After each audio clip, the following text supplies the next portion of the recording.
من يهده الله فلا مضل له ومن يضلله فلا هادي له ونشهد أن لا إله إلا الله وحده لا شريك له ونشهد أن محمدا عبده ورسوله وصلى الله تعالى عليه وعلى آله وأصحابه وسلم تسليما كثيرا كثيرا.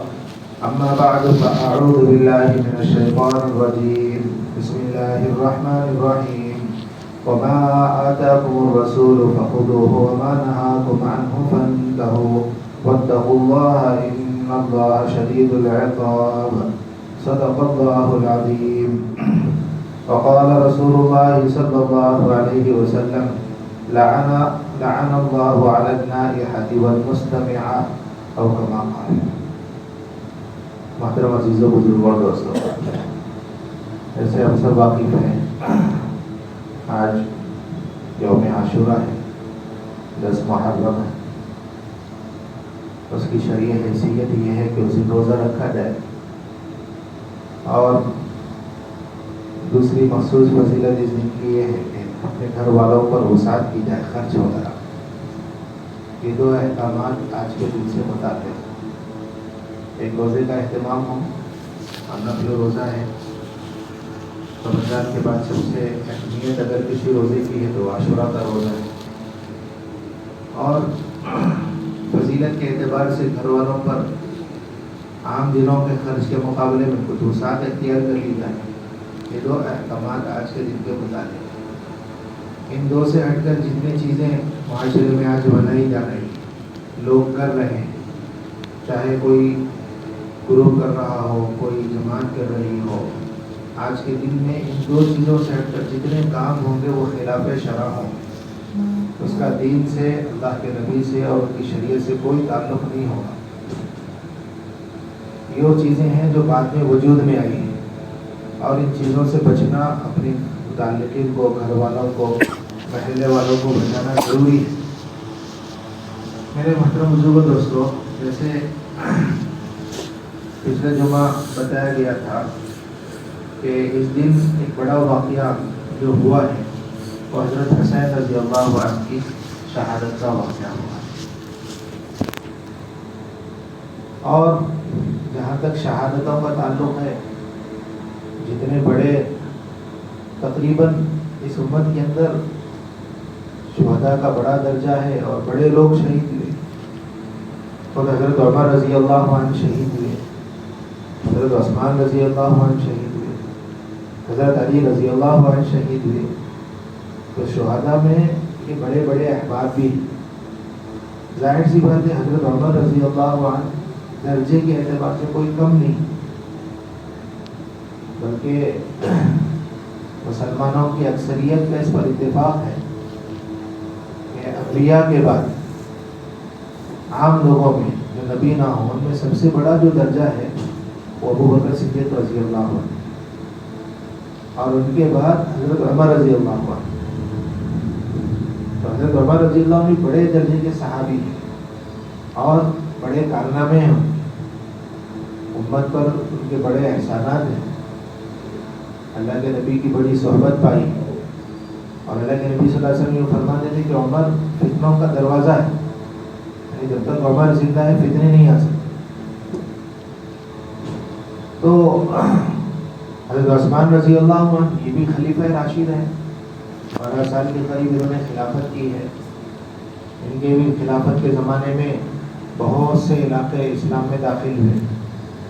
جو ہے پاکستان کا علاقہ بلوچستان ہے، افغانستان کے کئی علاقے ہیں، پورے کا پورا ایران اور چائنا کی سرحد تک، چین کی سرحد تک تقریباً اسلام حضرت عثمان رضی اللہ عنہ کے زمانے میں جو ہے پھیلا، ترقی ہوئی.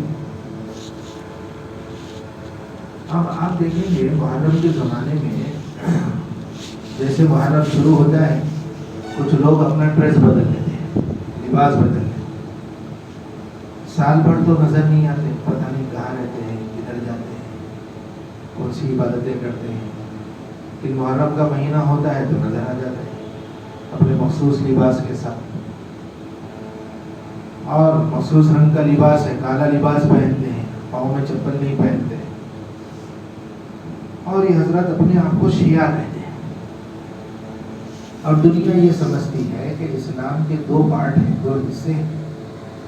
ایک حصہ بڑا سنی ہے، دوسرا حصہ شیعہ ہے. تو دنیا یہ سمجھتی ہے، اور وہ بھی اپنے آپ کو شیعہ کہتے ہیں، شیعہ مسلمان کہتے ہیں. تو ایسے حضرات ان دنوں میں نظر آتے، مخصوص لباس کے ساتھ، مخصوص اعمال کے ساتھ. عمل کیا ہوتا ہے؟ جگہ جگہ نوحے کی مجلسیں لگائی جاتی ہیں، اور اس میں جو ہے حضرت حسین رضی اللہ عنہ کی مظلومانہ شہادت کو بنیاد بنا کر بہت سارے من گھڑت قصے سنائے جاتے ہیں. حالانکہ اگر حضرت حسین رضی اللہ عنہ شہید بھی، ان کی شہادت بہت بڑی ہے، لیکن عثمان رضی اللہ عنہ کی شہادت بھی کوئی چھوٹی نہیں. کئی دن پیاسا رکھا گیا کہ عثمان رضی اللہ عنہ پیاس سے بےتاب ہو جاتے، اپنے گھر کا دروازہ کھول کے، کھڑکی کھول کے لوگوں سے کہتے تھے، مدینہ والوں، کیا فلاں کنواں میں نے تمہارے لیے وقف نہیں کروایا؟ مدینہ میں کنواں تھا، اس کا پانی بڑا شیریں اور میٹھا ہوا کرتا تھا، وہ یہودی کا تھا، وہ مسلمانوں کو پانی پینے نہیں دیتا، اور بیچتا تھا تو بڑے دام پر بیچتا تھا. تو حضرت عثمان رضی اللہ عنہ نے وہ کنواں خریدا اور وقف کر دیا، عمومی وقف، جو چاہے پی سکتا ہے.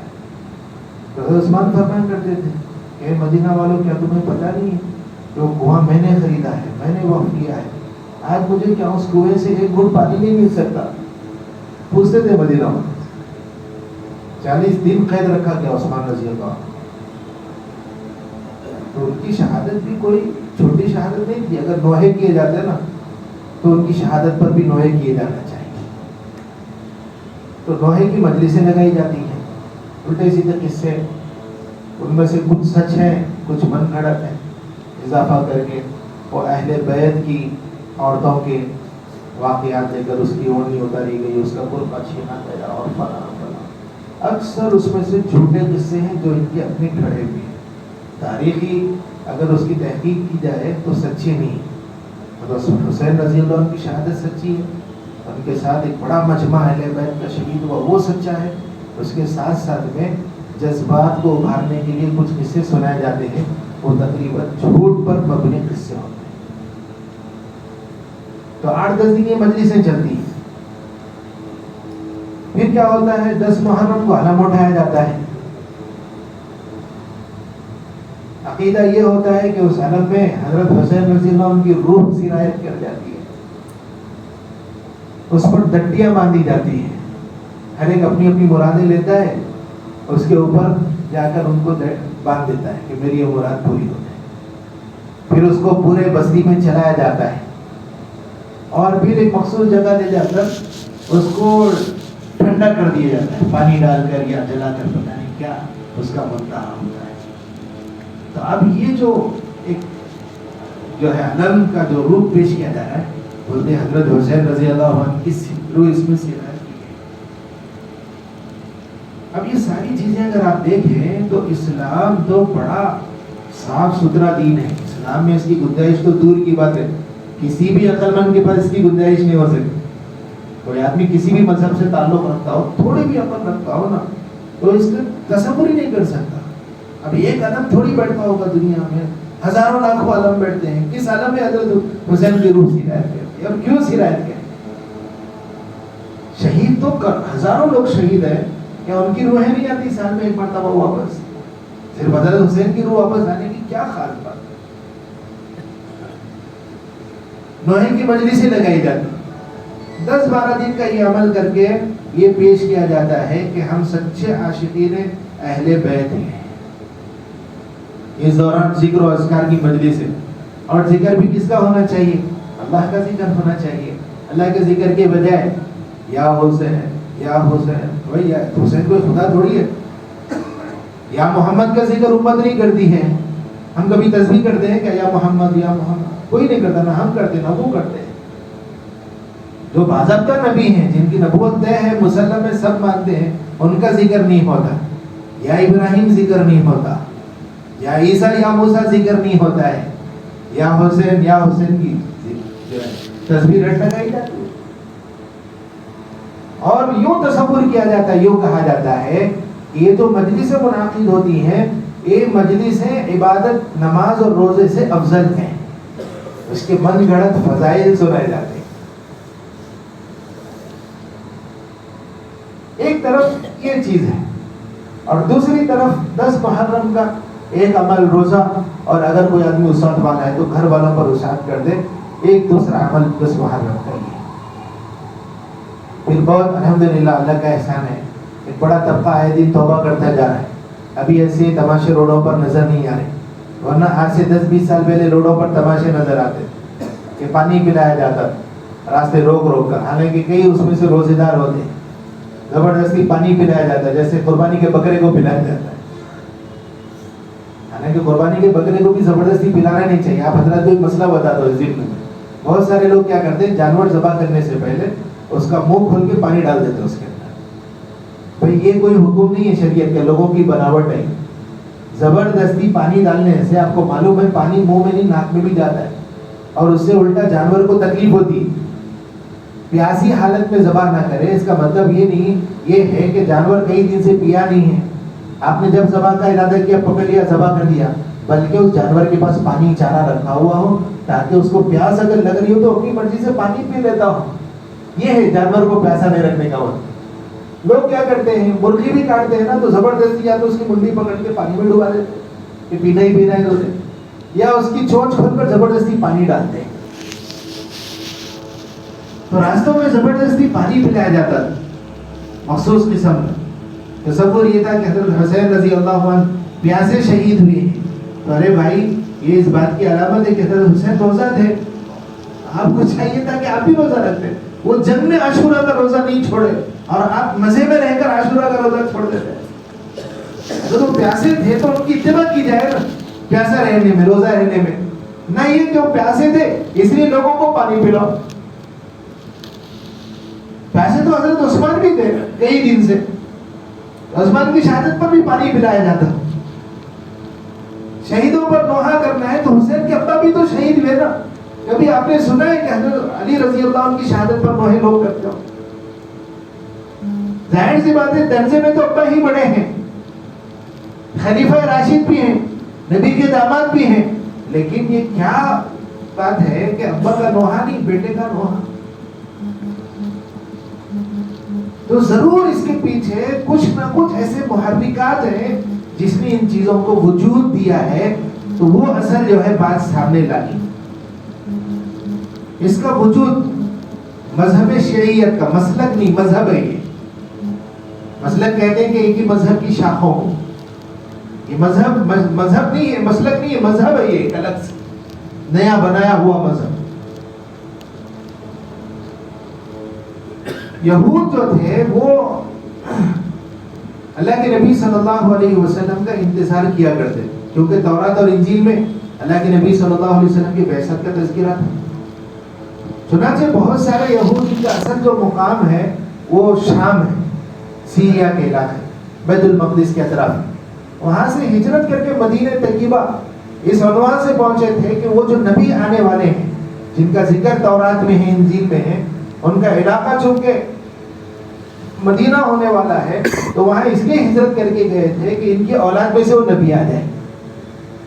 لیکن ہوا ہے کہ جب اللہ کے نبی صلی اللہ علیہ وسلم کی بعثت ہوئی، آپ نبی بن کر ظاہر ہوئے، تو اس وقت انہوں نے نسب دیکھا تو بنی اسرائیل سے اللہ کے نبی کا تعلق نہیں تھا، بنو اسماعیل سے تھا، اور یہ سارے بنی اسرائیل تھے. تو باوجود اللہ کے نبی صلی اللہ علیہ وسلم کی نبوت مسلم ہونے کے، ان حضرات میں صرف عصبیت کی بنیاد پر کہ ہمارے خاندان کے نہیں ہے، انہوں نے اللہ کے نبی کی نبوت کو قبول نہیں کیا، بلکہ مخالفت پر آئے. جب تک اللہ کے نبی صلی اللہ علیہ وسلم باحیات تھے، کفار مکہ کو انہوں نے ابھارا جنگوں کے لیے. احد جو ہوئی وہ ان کی ریشہ دوانیوں کی وجہ سے ہوئی، غزوہ خندق ان کی وجہ سے ہوا. معاہدات کو بار بار جوڑے. جب ان کی طرف سے معاہدات جو ہے ٹوٹتے گئے تو اللہ کے نبی صلی اللہ علیہ وسلم نے سن 7 ہجری میں ان سے جنگ فرمائی، غزوہ خیبر ہو. اور جنگ کرنے کے بعد ان کی شرارتوں سے جزیرۃ العرب کی حفاظت کے لیے اللہ کے نبی صلی اللہ علیہ وسلم نے ان کو جلا وطن کر دیا. ایسے ہی ایک اور ان کا قبیلہ آباد تھا بنو قینقاع، بنو نذیر، ان سے بھی جب بھی ان کو بھی اللہ کے نبی صلی اللہ علیہ وسلم نے جلا وطن کیا. کچھ اور یہود باقی رہ گئے تھے. اللہ کے نبی صلی اللہ علیہ وسلم نے اپنے وفات کے قریب یہ اعلان فرمایا اخرجوا اليهود والنصارى من جزیرۃ العرب، یہود اور نصارہ کو جزیرہ عرب سے باہر کر دو، کیونکہ ادھر رہیں گے تو شرارتیں کرتے رہیں گے اور امن قائم نہیں رہے گا. چنانچہ حضرت عمر رضی اللہ عنہ کے زمانے میں سارے یہودیوں کو وہاں سے نکالا گیا، ان کو آزادی دی گئی. ایسے نہیں بے گھر کیا گیا ہو، گھروں سے کھینچ کے بھگا دیا گیا ہو. ٹائم لائن متعین کی گئی، اتنے دن میں تم کو جانا ہے، اپنا سامان بوریا بستر لپٹ لو، جہاں جانا ہے جاؤ. دوسری جگہ پر اگرچہ اسلامی حکومت ہوگی لیکن تم کو رہنے کا موقع دیا جائے، کیونکہ شام میں یہ لوگ بعد میں جا کر بسے، وہ اسلامی حکومت کا علاقہ تھا ہوگی، لیکن ان کو وہاں نہیں چھڑا گیا، جزیرۃ العرب کو محفوظ کیا. اسلام کی منشا تھی کہ پوری دنیا میں ایک ایسی سرزمین ہو جو خالص اسلام بس. لیکن افسوس آج آل سعود پر، انہوں نے اسلام کے اللہ کے نبی کی اس منشا کو جو ہے توڑ دیا. آج غیر اسلامی چیزیں، ناچ گانے والی چیزیں، یہودیوں کا وہاں پر آنا جانا، انہوں نے دروازے کھول دی. پوری اسلامی تاریخ کے منحوس لوگ ہیں اس وقت جو سعودی عرب پر مسلط ہیں. ورنہ اس پوری 1300 سالہ تاریخ میں ہر بادشاہ نے خیال کیا کہ اسلام کے یہ قلعہ ایسا محفوظ رہے جہاں اسلام کی اللہ کے علاوہ سجدے کے علاوہ کسی اور کے سجدے کی گنجائش نہ. جیسے عیسائیوں کا علاقہ ہے روم، انہوں نے ان کا طے ہے وہاں پر کسی اور مذہب کو اجازت نہیں. ایسے ہر مذہب کی چاہت ہوتی ہے ان کا قلعہ محفوظ ہو جہاں پر کسی مذہب کو اجازت نہ ہو. اسلام بھی یہ چاہتا تھا ایک ایسی چار دیواری ہو، ایک ایسی سرزمین ہو جہاں پر غیر اللہ کا نام نہ لیا جائے. میں نے اس منشا کے تحت عمر رضی اللہ عنہ کو وہاں سے نکال دیا. تو عمر کی جو دور اندیشی تھی اور ان کی جو سیاست تھی وہ سیاست کا مقابلہ نہیں کر سکتے. حضرت عمر رضی اللہ عنہ کی شہادت کے بعد حضرت عثمان رضی اللہ عنہ کو خلیفہ منتخب کیا گیا اور ان کے انتخاب میں ساری امت شریک رہی، بال اتفاق خلیفہ ہیں. جیسے حضرت ابوبکر رضی اللہ عنہ متفقہ خلیفہ بنے، پھر حضرت عمر رضی اللہ عنہ بنے، پھر حضرت عثمان رضی اللہ عنہ متفقہ خلیفہ بنے، جن کی خلافت کے انتخاب میں خود اہل بیت حضرت علی، حسن، حسین اور دیگر جو اہل بیت تھے سب ان کے ساتھ ہیں، کسی نے مخالفت نہیں. وقتی طور پر کچھ اختلاف تھا تو ختم ہو گیا. حضرت علی رضی اللہ عنہ، حضرت عثمان رضی اللہ عنہ کی خلافت کے ماتحت میں رہے، فیصلے فرمایا کرتے تھے. اہم معاملات آتے تو حضرت عثمان اپنے اہم لوگوں کو بلایا کرتے تو حضرت علی رضی اللہ عنہ کے فیصلے کا اعتبار ہوتا تھا ان کے ساتھ. حضرت علی نے اپنی پوری زندگی میں کبھی بھی عثمان رضی اللہ عنہ کی خلافت کی مخالفت نہیں کی، بلکہ جس وقت ان بلوائیوں نے حضرت عثمان رضی اللہ عنہ کو قتل کرنے کا ارادہ کیا تھا، ان کے گھر کو گھیرا تھا، اپنے صاحبزادے حسن اور حسین کو ان کے دروازے پر چوکیدار بنا کر رکھا کہ کوئی عثمان تک پہنچ نہ پائے. حسن حسین کھڑا ہوا کرتے تھے وہاں. لیکن حضرت عثمان رضی اللہ عنہ کا مزاج نرم تھا، نرم مزاج، تو اس لیے سرکشی کرنے والوں کو موقع ملا گھسنے کے اندر. چنانچہ ایک یہودی عبداللہ ابن سبا اس کا نام تھا، وہ چونکہ اس کو بغض تھا اسلام سے، دشمنی تھی، دشمنی نکالنے کے لیے جنگ حل نہیں تھا، کیونکہ جو بہادری اور جو ہمت اللہ نے اس قوم کو دی ہے شاید ہی کسی قوم کے پاس. تو جنگ مسئلے کا حل نہیں تھا. وہ سمجھ پاتے تھے بھائی میدان میں روم اور فارس میں ٹکے تو ہم کہاں ٹکے. تو اس لیے ان کا ارادہ تھا کہ دینی اعتبار سے، عقائد کے اعتبار سے کچھ ایسا کام ہو جس سے اسلام بودا اور کمزور ہو جائے. چنانچہ عبداللہ ابن سبا آیا، منافقانہ طور پر اپنے مسلمان ہونے کا اظہار کیا. جیسے ہم سب جانتے ہیں کوئی آدمی نو مسلم ہوتا ہے تو اس کا اعزاز کرتے ہیں لوگ، اس کے ساتھ نرمی کا معاملہ کرتے ہیں، اس کا تعاون کرتے ہیں. حضرت عثمان رضی اللہ عنہ کے پاس مدینہ آ کر رہنے لگا اور حضرت عثمان سے بھی تعلقات، ان سے اٹھنا بیٹھنا، ساتھ میں ان کا مزاج کیسے ہے، یہ نرم ہے، سخت ہے. جب دیکھا کہ حضرت عثمان رضی اللہ عنہ کا نرم مزاج ہے، معاف کرنا، درگزر کرنا عام عادت ہے، تو اس نے لوگوں میں مختلف قسم کے عقائد کی بحثیں چھیڑنا شروع کی. شبہات اس نے عقیدوں میں ڈالے. جیسے عیسائی مذہب تھا، تقریباً عیسیٰ علیہ السلام کے جو ہے آسمان پہ اٹھائے جانے کے بعد 300 سال تک وحدانیت پر تھا، توحید پر تھا مذہب. 300 سال بعد تبدیل ہو. وہ کیسے ہوا؟ وہ بھی یہودی کی شرارت سے. اس نے اپنے آپ کو عیسائی مذہب میں کنورٹ کیا لوگوں کے سامنے، اور عیسائی مذہب میں خوب اثر و رسوخ حاصل کیا، یہاں تک کہ اس زمانے کا مفتی اعظم بنا، قاضی القضاۃ. اتنا بڑا درجہ ملا اس کو عیسائیت. اور وہاں سے اس نے شرارتیں شروع کی، تبدیلیاں مذہب میں لانے. کیونکہ عیسیٰ علیہ السلام تو بغیر باپ کے آئے ہیں، اللہ تبارک و تعالیٰ کے حکم کن سے آئے ہیں. تو اس نے یہ بلا باپ کے پیدا ہونے کو جو ہے ایک نئے نقشے میں ڈالا. چنانچہ بی بی مریم کو ماں بنایا اور خدا کو باپ بنا دیا. ایسے مخصوص قسم کے نظریات میں ڈال کر وحدانیت والے توحید والے مذہب کو شرک میں تبدیل کیا. تو چنانچہ اس نے بھی عقائد کی لین کی بحثیں مسلمانوں میں چھیڑنا کی. حضرت عثمان رضی اللہ عنہ کو پتہ چلا کہ بھئی آدمی شرارت کر رہا ہے، تو اس کو مدینہ سے نکلنے کا حکم دیا کہ تم مدینہ میں نہ رہو، جہاں سے جلا وطن رہو. وہاں سے وہ بصرہ گیا. وہاں ایک جو ہے ڈاکو رہتا تھا، حکیم ابن جبلہ. وہ جہاں مسلمانوں کی جماعتیں جہاد کے لیے جاتی، وہاں ان کے ساتھ شریک ہو کر جہاد میں جاتا. جب امن ہوتا تو لوٹ مار کرتا، لوگوں کے گھروں کو لوٹتا. نام لگا ہوا ہے جہاد کا، اور کام امن کے زمانے میں لوٹ مار کا کرتا تھا. تو اس کے اوپر بھی وارنٹ جاری تھا، اس لیے وہاں جا کر حکیم ابن جبلہ سے دوستی. وہاں اس نے لوگوں کو گھروں پر جمع کیا. جمع کر کے وہاں سے اس نے بحثیں شروع کی. ارے بھائی حضرت عثمان نکالے تھے نا یہاں سے، تو عثمان رضی اللہ عنہ سے دشمنی. تو اس نے کہا کہ اللہ کے نبی صلی اللہ علیہ وسلم اللہ کے رسول ہیں، اور حضرت علی آپ کے داماد بھی ہیں اور آپ کے چچا زاد بھائی ہیں. تو اللہ کے نبی صلی اللہ علیہ وسلم کے وصی جن سے خاص وصیت کچھ اللہ کے نبی صلی اللہ علیہ وسلم نے کی ہو، تو اس نے ایک شوشہ چھوڑا کہ ہر نبی کا کوئی خاص وصی ہوتا ہے جس کو نبی وصیتیں کر کے جاتا ہے. ایسے اللہ کے نبی کے وصی حضرت علی ہیں، اور اللہ کے نبی صلی اللہ علیہ وسلم کے بعد خلافت کے حقدار بھی حضرت علی ہیں. کیونکہ خاندان کے آدمی آج کل چل رہا ہے نا مسئلہ خاندانوں کا، دینی جماعتوں میں بھی، کہ فلاں اگر خاندان والا تھا، وہ اس سے پہلے اس جماعت کا امیر تھا، ذمہ دار تھا، اسی کی اولاد بنے گی. اب چاہے اولاد لائق ہو کہ نہ لائق ہو، اس عہدے کی استعداد رکھتی ہو کہ نہ رکھتی ہو، اس نے ایک شوشہ چھوڑا کہ خلیفہ تو حضرت علی ہونا چاہیے. وہاں کے گورنر عبداللہ ابن عامر رضی اللہ عنہ کو پتا چلا کہ بھئی یہ آدمی شرارتیں کر رہا ہے، نہیں پیسے دے رہا ہے. انہوں نے وہاں سے اس کو نکالا.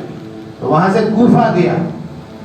وہاں اپنا مشن اس نے دیکھا کہ بھئی میری یہ باتیں چل رہی ہے، کچھ جماعت کچھ لوگ میرے پیچھے اس عنوان سے لگ رہے ہیں. تو وہاں اس عنوان کو چھڑا، وہاں کچھ لوگ جمع ہو گئے. پھر وہاں سے اس کو نکالا گیا. ملک شام وہاں سے گیا. ملک شام میں حضرت معاویہ رضی اللہ عنہ وہ وہاں گورنر تھے. ان کو پتا چلا، انہوں نے سخت قسم کی دھمکیاں دی. وہاں دال نہیں گلی، وہاں مجمع نہیں ملا. وہاں سے مصر گیا. مصر جا کر اس نے باضابطہ لوگوں کو تیار کیا اور ان کو باغی بنایا، اور ان کو تیار کر کے مدینہ طیبہ تک لے آئے. اور سارے بلوائی مدینہ میں جمع ہوئے، اور انہوں نے باضابطہ حضرت عثمان رضی اللہ عنہ کا ہاتھ پکڑ کر ان سے جو ہے یہ مطالبہ کیا کہ آپ خلافت چھوڑ دیں، حضرت علی خلافت کے حقدار ہیں.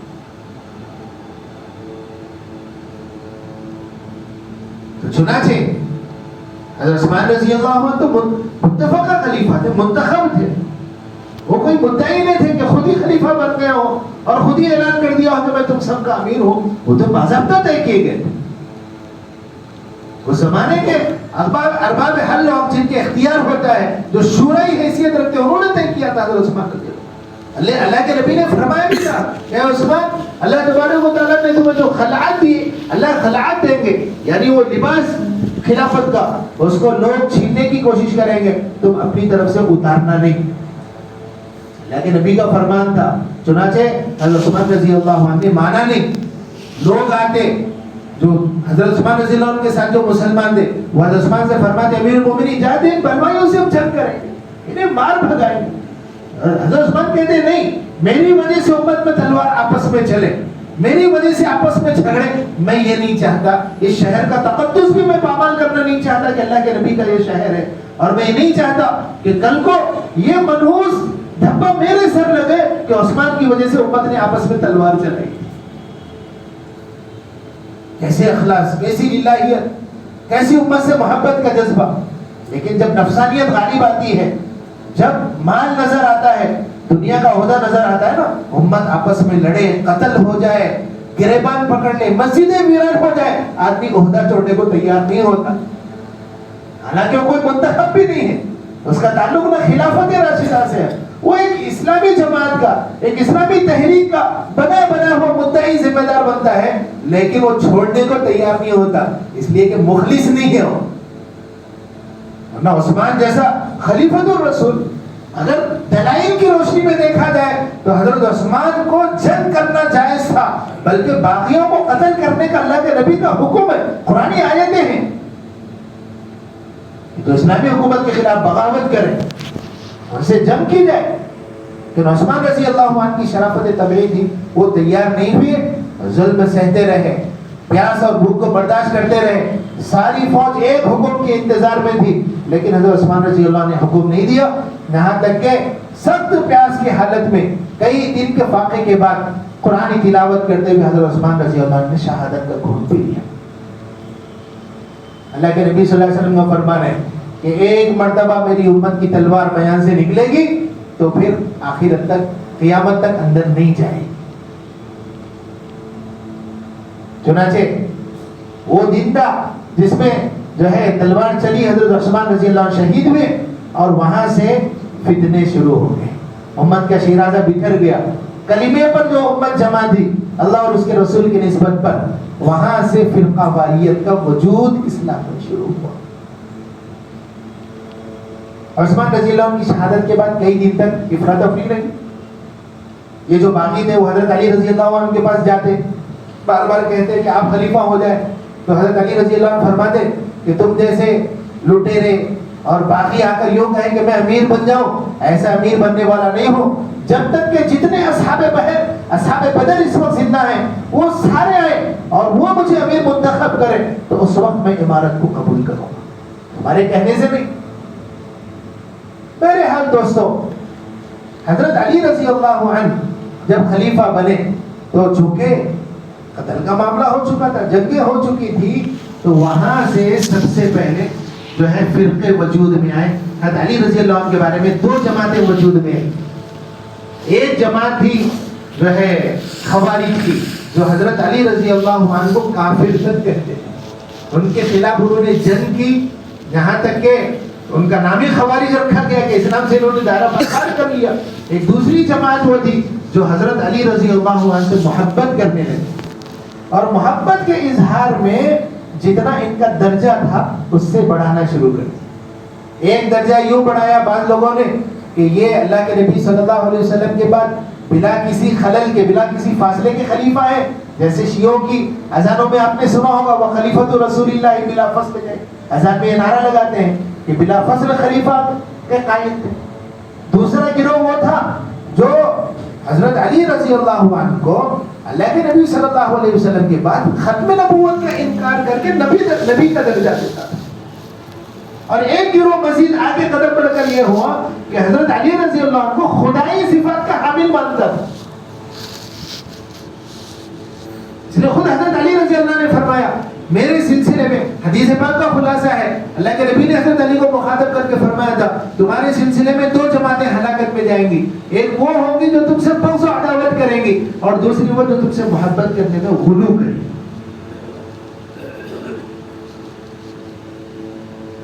وقت ہوتا تو اور اس کی ترتیب آگے بتاتا. اب جو حضرات مخالفت پر آئے تھے جن کو خوارج کہا گیا، وہ کوئی ایسے ہی روڈ چھاپر لوگ نہیں تھے، اپنے زمانے کے بڑے عابد عبادت گزار تھے، اور اتنا زیادہ ان کے جہاں تشدد تھا دین کے سلسلے میں. ان کا یہ عقیدہ تھا کہ جو آدمی گناہ کبیرہ کرے گا وہ ہمیشہ ہمیں جہنم میں جائے گا، جنت نصیب نہیں ہوگی. گناہ کبیرہ کیا ہے؟ مثال کے طور پر موٹی مثالیں لے لیں. نماز کا جان بوجھ کر چھوڑنا گناہ کبیرہ ہے، ٹخنوں کے نیچے کپڑا رکھنا گناہ کبیرہ ہے، داڑھی مڑانا گناہ کبیرہ ہے، ناچ گانے میں شریک ہونا گناہ کبیرہ ہے. تو وہ دین پر اتنے متسلم تھے کہ ان کا عقیدہ تھا کہ جو گناہ کبیرہ کرے گا ہمیشہ جہنم. عقیدہ ہوگا تو بچتے بھی اتنے تھے، لیکن صحیح راستہ چھوڑا، ہلاکت پہ گئے. دوسرا جو گروہ تھا جن کو شیعان علی کہا کرتے تھے، اور وہ سارے لوگ ہیں جو علی رضی اللہ عنہ کے ساتھ تھے ان کے مقابلے میں جنگ میں. اس میں صحابہ بھی تھے اور اس میں زمانے کے عام مسلمان بھی تھے. لیکن جب ایک چیز کی بنیاد پڑی، اس لیے جو ہے جو امت کے بڑے علماء ہوتے ہیں وہ کوئی آدمی غلط کام کرتا ہے تو اس کو چھوٹی چھوٹی باتوں پر سختی سے روکتے ہیں تاکہ وہ غلط کام آگے جا کر بڑا نہ ہو جائے. کسی آدمی کے غلط نظریات نظر آتے ہیں تو فوری فتویٰ نافذ کرتے ہیں کہ بھئی آدمی غلط نظریے پر جا رہا ہے، اس کی اتباع صحیح نہیں ہے. کیونکہ وہ ایک ایسا غلط راستہ ہوتا ہے جس سے عبادت تعمیر ہو کر جو ہے غلط پڑ جاتی. اب یہ جتنے حضرت علی رضی اللہ عنہ کے ساتھ ہیں وہ تو حق پر تھے، صحابہ تھے وہ، لیکن جیسے جیسے ان میں سے جو ہے غلو بڑھتا گیا، حق پرست لوگ یہاں سے ہٹتے، اور جو متشدد قسم کے لوگ تھے انہوں نے یہاں سے ترقی کی. ہوتے ہوتے ہوتے ایک سیدھا سادہ اسلام کا راستہ جو اللہ کے احکامات اور نبی کریم صلی اللہ علیہ وسلم کے طریقوں پر تھا، وہ ایک اسلام جا کر اب اس کی منتہا جو ہوئی اسلام کے 2 پارٹ بنا کر. اس لیے اب اس وقت تک اتنا آپ ذہن میں رکھیں. موٹی سی بات پھر میں آپ کو دہرا دوں، 10 محرم کی تاریخی حیثیت رہی ہے اسلام سے پہلے بھی. اسلام آیا تو اسلام نے اس کی فضیلت کو باقی رکھا، روزے کا حکم دیا ہے. اور دوسرا حکم اللہ کے نبی نے دیا کہ آدمی چاہے تو اس دن میں اپنے گھر والوں پر وسعت کے ساتھ خرچ کرے، اللہ سال بھر اس کو وسعت کا معاملہ کرے. یہ اللہ کے نبی نے باقی رکھا ہے. اس سے ہٹ کر 10 محرم کو جو بھی ہوتا ہوگا، روزے کے علاوہ جو بھی کام کرتے ہوں گے، چاہے وہ روزے کے وقت دن میں شربتیں بانٹتے ہوں گے، چاہے علم جلوس نکالتے ہوں گے، چاہے میلے سجاتے ہوں گے، یا مخصوص قسم کے کھانے بنا کر اس میں کچھ مخصوص نیتیں کرتے ہوں گے. اگر وہ کھانا صرف اس لیے ہے کہ بھئی کھانا مزیدار بناؤ، جیسے شادیوں میں بریانیاں بنتی ہیں، وہ اس لیے نہیں بنتی کہ بریانی بنانے سے ثواب ملے گا یا اس کا دین سے کوئی تعلق، اس لیے بنتی ہے کہ بریانی مزیدار ہوتی ہے. تو کسی کو بریانی مزیدار ہوتی تو بریانی بنا سکتا ہے. مخصوص قسم کا ایک کھانا جس کا تعلق 10 محرم سے ہی ہو اور اس کو دینی حصہ سمجھا جاتا ہو. میرے دوستو یہ ساری چیزیں غیر شرعی ہیں، اسلام سے اس کا کوئی تعلق نہیں ہے. اس لیے ہماری ذمہ داری ہے 10 محرم کو ایسا کوئی کام نہ کریں. اگر روزہ نہیں رکھ سک رہے، نفل روزہ ہے، پکڑ تو نہیں ہے، روزہ نہیں رکھ سک رہے، کوئی گناہ نہیں، لیکن اس کے ہٹ کر کوئی کام نہیں. ایسے میلے ٹھیلوں میں شریک نہ ہو، وہاں جا کر کوئی چیزیں خریدے بیچے نہیں، اس جلوس کو بھی نہ دیکھیں کیونکہ دیکھنا بھی اس کو اضافہ کرتا ہے. محلے سے لوگ جاتے ہیں، منع کریں، وہاں کے پتہ سے اور پتہ نہیں کیا کیا ملتے ہیں، وہ خریدے نہیں. اس لیے کہ جب منکر میں آدمی شریک ہوتا ہے تو اس کی خرابی دل سے نکل جاتی ہے. کسی غلط کام پر آپ جانتے ہیں کہ بھئی جلوس سے ہمارا کوئی حصہ نہیں، لیکن وہاں میلے میں آپ جائیں گے نا، جلوس کی خرابی دل سے نکل جائے گی. عملی طور پر شیدائی بن کر بھی شریک نہ ہو. موٹی مثال دے کر سمجھاتا ہوں، جیسے گنیش جاتا ہے، آپ اس کے جلوس کو دیکھنا پسند نہیں کرتے، آپ چہرہ پھیر لیتے. اس کے میلے میں آپ نہیں جاتے، سامنے سے گزرتا ہے تو آپ کہتے ہیں لا حول ولا قوت الا باللہ، کیونکہ آپ اس کو خلاف دین سمجھتے ہیں. ورنہ اگر آپ وہاں تھالیاں بجانے لگ جاؤ، آپ شیدائی بن جاؤ، تو ایک دن وہ آئے گا کہ جلوس میں آپ بھی ناچنا شروع کریں. آپ نہیں، آپ کی اولادیں ناچے گی. اس کی خرابی آپ کو اس عمل سے روکتی ہے. تو بے دینی والے اعمال سے اس طرح دور ہونا یہ خدا کا حکم ہے. اگر نہیں ہوں گے تو اللہ نے فرمایا انکم اذا مثلہم، اگر تم ان مجلسوں سے الگ نہیں ہوگے تو تم بھی انہی کی طرح شمار کیے جاؤ گے. اس لیے اس وقت ایسی مجلسوں سے بچے. اس سے ہٹ کر جو شریعت وجود میں آئی ہے، ایک الگ مذہب بنا ہے، اس کی بنیاد میں نے آج بتائی ہے کہ انہوں نے ایک اچھا ٹائٹل لگایا تھا کہ شیعان علی، حضرت علی کی جماعت. لیکن پھر ان کے عقائد کیسے بگڑے، کیسے قرآن سے بالکل منحرف ہو گئے، حدیثوں کو انہوں نے بالکل چھوڑ دیا اور نئی نماز، نیا روزہ، نیا دین انہوں نے قائم کیا. اللہ نے توفیق دیا علم کے لیے، سمجھنے کے لیے، معلومات کے لیے، تاکہ صحیح اور غلط کا فیصلہ کر سکے. انشاءاللہ آئندہ جمعہ پر اسی عنوان کو مزید آگے جو ہے بات کی جائے گی. اللہ تبارک و تعالی ہم سب کو آج کے دن کے فضائل سے مالا مال